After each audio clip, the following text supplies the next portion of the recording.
বর্ষাকাল, সন্ধ্যা নামছে ধীরে ধীরে। গ্রামের কোনো এক প্রান্তে একটা ছোট্ট ক্লাব ঘরের মধ্যে আড্ডা জমিয়ে বসেছে কিছু কলেজ পড়ুয়ার দল। রাজু, বাপি, সুমন আর তন্ময়, এই চার বন্ধু মিলে সপ্তাহ শেষে একজোট হয়ে আড্ডা দেয় এই ক্লাব ঘরে। পড়াশুনো থেকে একটু চাপমুক্ত হতে তারা প্রতি শনিবার সন্ধ্যাবেলায় এই ঘরে বসেই গল্প ঠাট্টা করে। তবে আজ তাদের মধ্যে সবাই উপস্থিত থাকলেও একজনের এখনো দেখা মেলেনি। কি ব্যাপার বলতো, তন্ময় এখনো এসে পৌঁছালো না? ওই তো সবার আগে এখানে আসে। বাপি, একবার ফোন করে দেখ তো, মনে হয় বৃষ্টিতে রাস্তায় আটকে পড়েছে। বাড়ি থেকে বেরোনোর সময় তো ওকে ফোন করেছিলাম, ও বলল ওর আসতে নাকি একটু দেরি হবে। তা আর একবার ফোন করেই তো দেখতে পারিস। বেচারা মনে হয় বৃষ্টির জন্য আসতে পারছে না। আচ্ছা দাঁড়া, দেখছি আমি।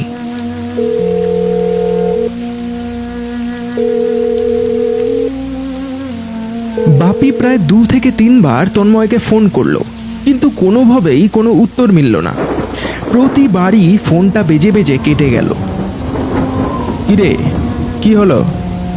না রে, অনেকবারই তো ফোন করলাম, কিন্তু কেউই ফোনটা তুললই না। আমার এবার কিন্তু চিন্তা হচ্ছে। আরে চিন্তা করিস না, ও ঠিক চলে আসবে। মনে হয় বাড়ি থেকে ফোন নিয়ে বেরোতে ভুলে গেছে। হঠাৎ আশেপাশে কোনো একটা গাছের মধ্যে কর কর করে জোরে একটা বাজ পড়ল। নিমেষে গাছটার মধ্যে আগুন ধরে গেল। গোটা এলাকার বিদ্যুৎ বিচ্ছিন্ন হয়ে গেল। চারিদিকটা ঢেকে গেল কালো অন্ধকারে। মাঝে মাঝে ঝোড়ো হাওয়া, আর তার সাথে বৃষ্টির তাণ্ডব।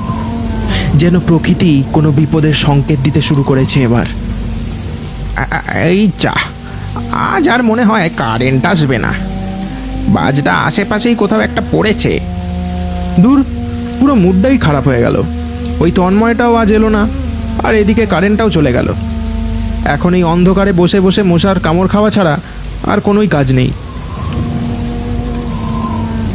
এই কেউ একটা কিছু জ্বালার ব্যবস্থা কর দেখি। অন্ধকারে কোথায় কি থাকবে, বর্ষাকাল তার ওপর। দাঁড়া দাঁড়া, আমি দেখছি বলেই রাজু অন্ধকারের মধ্যে হাতড়ে হাতড়ে কোথা থেকে একটা বাতি খুঁজে পেল। হাওয়ার দাপটে দেশলাইটা জ্বলতে চাইল না। অনেকবার চেষ্টা করার পর কোনো রকমে সে বাতিটা জেলে মেঝের ওপর বসিয়ে দিল। ক্লাবের জানলাটা দিয়ে মাঝে মধ্যেই জোরে বৃষ্টির ঝাপটা এসে পড়ছে ঘরের ভিতরে। হাওয়ার দাপটে মোমবাতির শিখাটা বেশ খানিকটা নড়ে চড়ে উঠছে।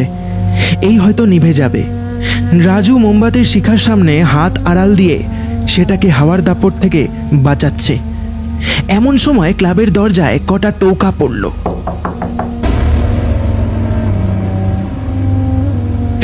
কে? তন্ময় এলি নাকি? কিছুক্ষণ চুপ, তারপর দরজার ওপার থেকে উত্তর এলো, আমি তন্ময়, এই দরজাটা খোল, খুব ভিজে গেছি। হ্যাঁ হ্যাঁ, এই তো যাচ্ছি যাচ্ছি বলেই সে দরজাটা খুলে দিল। দেখলো তন্ময় ভিজে একেবারে সপ সপ করছে।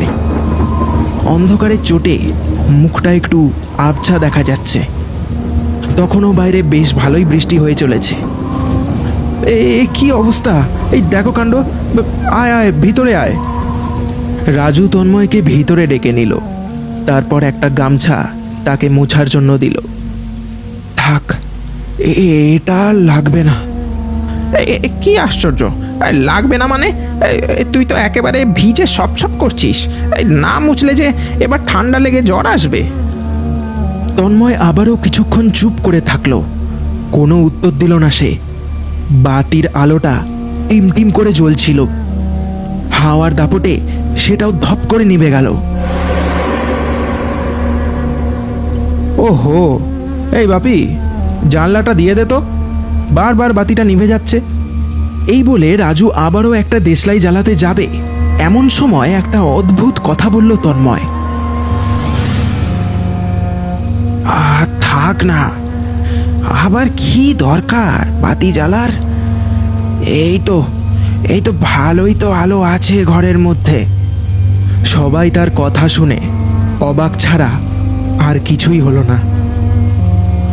এই, তোর কি বৃষ্টিতে ভিজে মাথাটা খারাপ হয়ে গেল নাকি? কি সব আবল তাবল বকছিস বলতো তখন থেকে?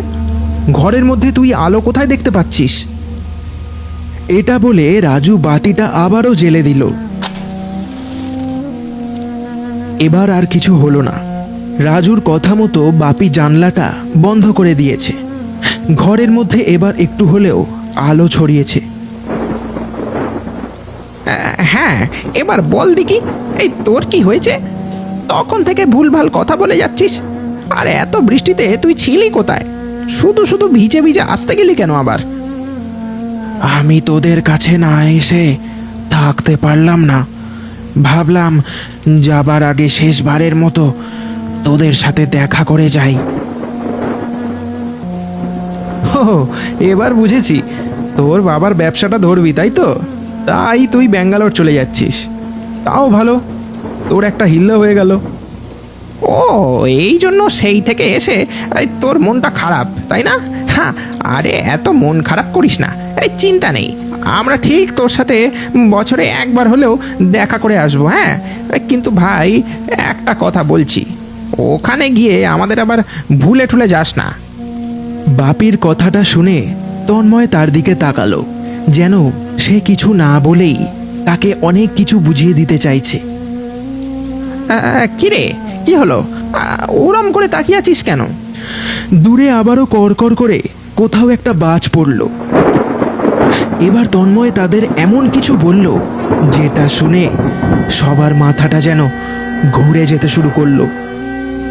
শোন, তোদেরকে একটা বিশেষ কথা বলার জন্য এখানে এসেছি।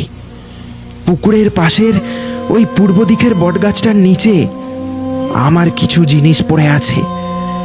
যদি পারিস তোরা সেইগুলো একটু আমার বাড়ি পৌঁছে দিস ভাই। মানে কি বলছিস বলতো? কিছুই যে বুঝতে পারছি না আমি। রাজু কথাটা বলা মাত্রই তন্ময়ের মুখে একটা হাসি ফুটে উঠল।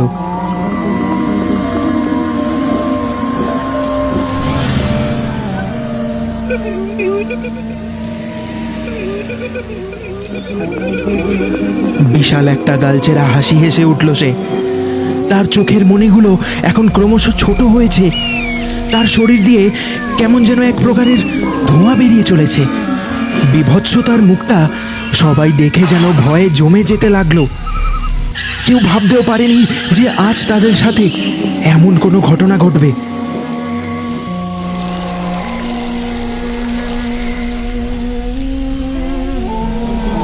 ওরে ওরে, তোরা ভয় পাসনি রে।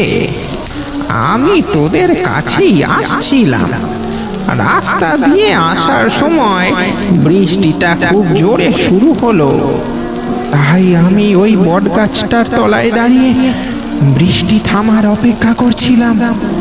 কিন্তু কিন্তু হঠাৎই গাছটার মাথায় জোরে একটা বাজ পড়লো, আর আমার এই অবস্থা হলো। ওই গাছের নিচে এখনো আমার পোড়া শরীরটা পড়ে আছে যে।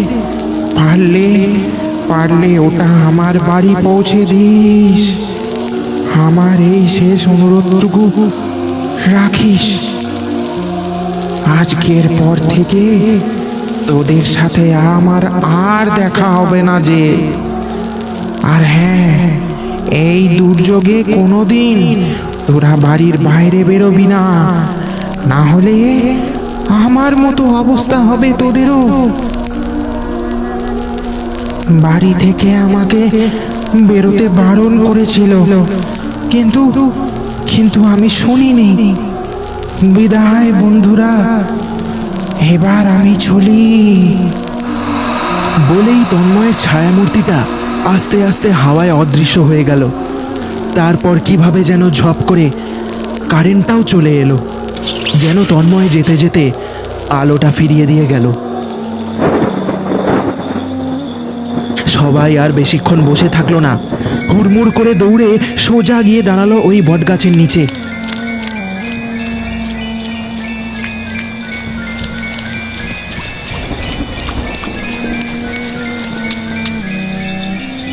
তারপর যা দেখলো তাতে ওদের সারা গায়ের রক্তটা যেন জমে বরফ হয়ে যেতে শুরু করলো। বিশাল বটগাছটা পুড়ে ছাই হয়ে গেছে, আর তন্ময়ের দেহটা বীভৎসভাবে পড়ে আছে গাছের নিচে।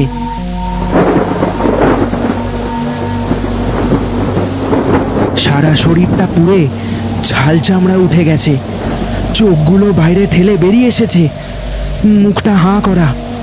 বেচারা মরার আগে খুব ভয় পেয়েছে। আমি ভাবতেই পারছি না তন্ময় আর আমাদের মধ্যে নেই। মরে গিয়েও ও আমাদের সাথে দেখা করতে এসেছিল, তবে ও যেতে যেতে একটা বড় শিক্ষা দিয়ে গেল আমাদের। আর যাই করো না কেন, প্রকৃতিকে কোনোদিনও অবহেলা করো না, না হলে প্রাণের ঝুঁকি হতে পারে। হ্যাঁ, একদম ঠিক কথা। চল এবার সবাই মিলে ওর দেহটা ওর বাড়ি পৌঁছে দেবার ব্যবস্থা করি। তন্ময় ভাই আমাদের, তুই যেখানেই থাকিস ভালো থাকিস, তোকে আমরা কোনোদিনও ভুলবো না। কথাটা বলা মাত্রই কোথা থেকে একরাশ হাওয়া এসে তাদের শরীর স্পর্শ করে চলে গেল। যেন তন্ময়ের আত্মা জানান দিল যে সে সব কিছু এখনো দেখছে। দূরের একটা গাছের আড়াল থেকে একটা মূর্তি তাদের দিকেই চেয়ে দাঁড়িয়েছিল। নিমেষে সেটাও হাওয়ায় মিলিয়ে গেল।